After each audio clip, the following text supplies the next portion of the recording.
Wacana pembentukan koalisi besar untuk menghadapi pemilu tahun 2024 semakin menguat. Beberapa hari yang lalu kita mendengar bahwasanya 5 partai politik pendukung pemerintah telah mengadakan acara silaturahmi yang juga dihadiri oleh Presiden Joko Widodo. Kelima partai politik tersebut adalah Golkar, PAN, P3, Gerindra, dan PKB. Kelima partai politik ini merupakan gabungan dari dua koalisi yang sebelumnya sudah terbentuk, yaitu Koalisi Indonesia Bersatu dan Koalisi Kebangkitan Indonesia Raya.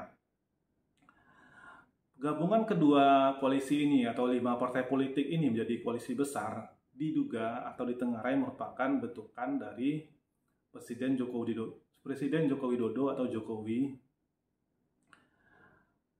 Hal ini terkait dengan, ini masih diduga ya, bahwasanya Presiden kesal dengan berseberangannya pendapat PDIP dengan pemerintah terkait dengan Israel yang akan bertanding di Indonesia dalam Piala Dunia U20. Sejatinya PDIP menurut informasi juga diundang dalam acara tersebut, namun Ibu Megawati berhalangan hadir karena ada kegiatan di luar negeri.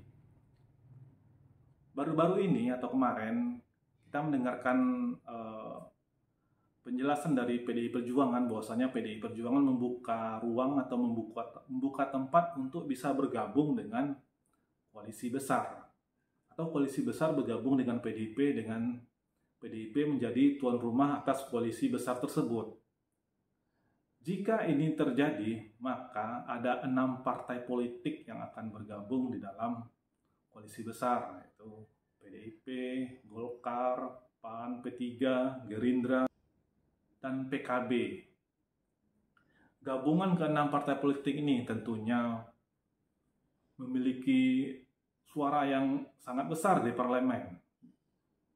Kalau nanti misalnya ini bisa bergabung, akan head to head dengan Koalisi Perubahan untuk Persatuan. Apakah koalisi ini akan benar-benar terbentuk atau hanya sekedar wacana saja? Kalau kita melihat kepentingan dari partai-partai politik yang ada di koalisi dari 6 partai politik ini, sepertinya cukup sulit untuk menyatukannya. Kenapa? Karena akan berbenturan dengan kepentingan masing-masing. Siapa yang akan menjadi presiden yang akan diusung oleh koalisi besar tersebut. PDIP telah mengajukan syarat bisa bergabung dalam koalisi besar tersebut, tetapi dengan syarat calon presidennya harus dari PDI Perjuangan.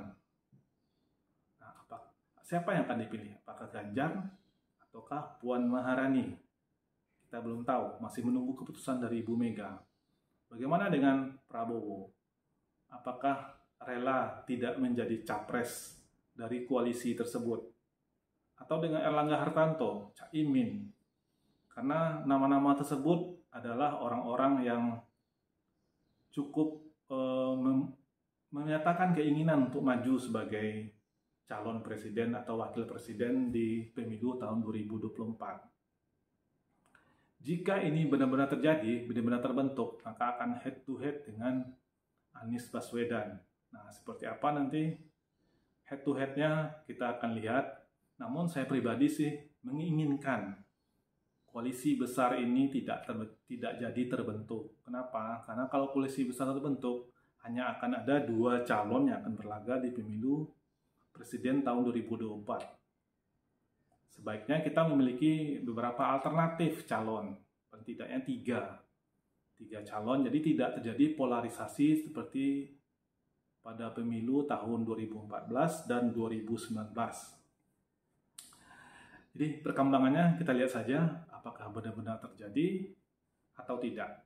Koalisi besar masih dalam tanda tanya karena kondisinya masih sangat cair dan masih sangat menunggu keputusan Ibu Megawati tentang siapa nanti akan dicalonkan.